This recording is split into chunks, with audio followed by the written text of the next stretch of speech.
তো বাঘ ঢুকেছে আমাদের গ্রামে, তো তার জন্য এরকম সব প্রস্তুতি চলছে। তো এই যে দেখুন বাঘ, এই বাঘ আমাদের গ্রামে ঢুকেছে। আর এই যে সব বাঘের পায়ের ছাপ, এটা দেখেই বুঝতে পেরেছিল সবাই। তো সবকিছু প্রস্তুতি চলছে, চলুন ভিডিওটা শুরু করি।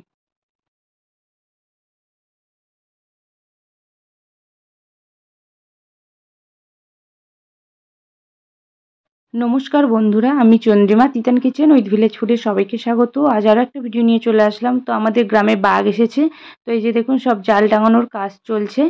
আর এই যে সব বাঘের পায়ের ছাপ, এই ছাপ দেখেই বুঝতে পেরেছিল যে বাঘ এসেছে। তো এরকম বাঘ আমাদের এখানে প্রায় সময় আসে, কিন্তু বুঝতে পারা যায় না। অনেকের চোখে পড়লে তবেই বোঝা যায়। তো বাঘ হচ্ছে এরকম খাঁড়িগুলো থেকে আমাদের এইখানে চলে আসে। আর আমাদের পাশেই তো জঙ্গল, আপনাদের আমাদের অনেক ভিডিওতে দেখিয়েছি আর কি। তো বাঘ হচ্ছে আমাদের নদীর ওই পারের যে জঙ্গল, মানে পিরখালি জঙ্গল, ওই জঙ্গল থেকে নদী পার হয়ে লোকালয়ে চলে আসে। লোকালয় বলতে প্রথমে এসে ওরা এরকম জঙ্গলে থাকে। তো এই যে দেখুন এরকম খাড়িগুলো পার হয়ে হয়ে চলে আসে। তো নদীর চরে তার পায়ের ছাপ দেখেই মানুষ বুঝতে পেরেছিল যে বাঘ এসেছে। তো এই যে দেখুন সব জাল টাঙানোর কাজ চলছে। স্থানীয় মানুষেরা যখন জানতে পারে তখন থেকেই সব জাল টাঙাচ্ছে। আর এই যে পায়ের ছাপ বাঘের, তো এই যেরকম করে পুরো চারিদিক এলাকাটা যতটা জায়গা মানে মনে করা হয়েছে বাঘ আছে, ততটা জায়গা এরকম জাল দিয়ে ঘিরে রেখেছে। তো এই যে বাঘ, এই বাঘ হচ্ছে আমাদের এলাকায় ঢুকে পড়ে। তো আগে প্রচুর আসতো, এখন কম আসে। কম আসে বলতে মানে অনেকের চোখে পড়ে না, মানে যারা যেসব মৎস্যজীবীরা যায় তাদের চোখেই তো বেশি পড়ে, কারণ তারা যেহেতু জঙ্গলে মানে ভেতর থেকে যায় আর কি, জঙ্গলের মধ্যে থেকে তারা বুঝতে পারে, বাঘের পায়ের ছাপ দেখতে পায়।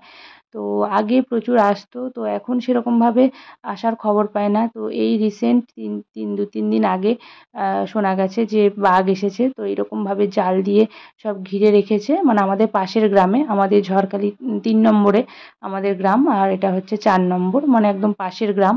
তো এইরকমভাবে দেখুন পুরো উঁচু করে জাল দিয়ে ঘিরে রেখেছে। তো একজন মৎস্যজীবী মাছ ধরতে গিয়েছিল, গিয়েই বাঘের পায়ের ছাপটা দেখেছে।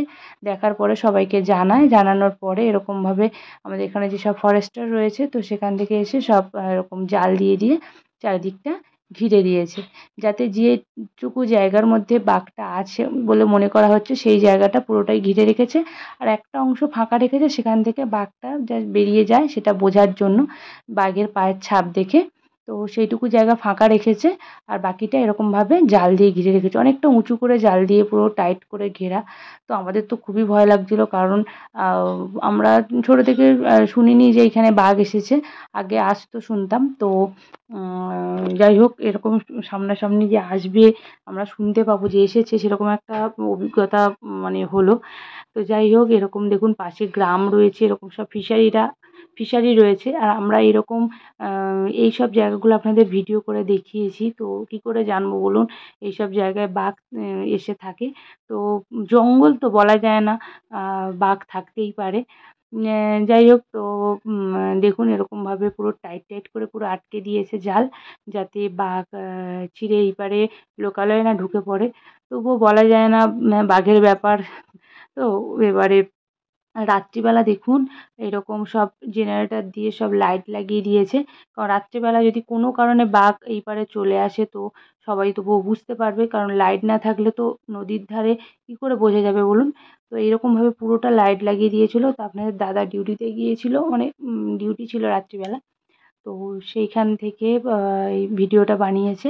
তো দেখুন পুরো জেনারেটর লাগিয়ে দিয়েছে, আর গ্রামের মানুষেরা সব পাহারা দিচ্ছে। এই যে দেখুন সব লাঠি হাতে, হাতে সব টর্চ লাইট নিয়ে এখানে পাহারা দিচ্ছে, যে বাঘ যদি একবার এই পারে আসে তো বাঘকে তাড়া করবে লাঠি দিয়ে।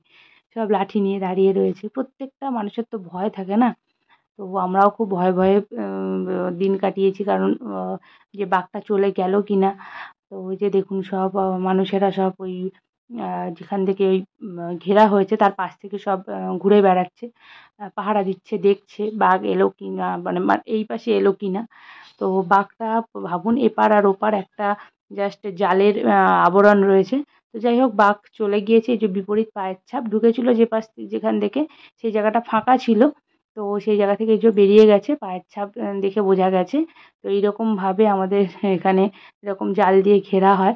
আপনাদেরকে অনেক দেখিয়েছি। আর এই যে দেখুন নদীর উপরটা থেকে পুরো সাইডটা থেকে জঙ্গলটাকে ঘিরে রেখেছে, যাতে বাঘটা কোন পাশ থেকে বেরিয়ে যাচ্ছে সেটা যাতে বোঝা যায়।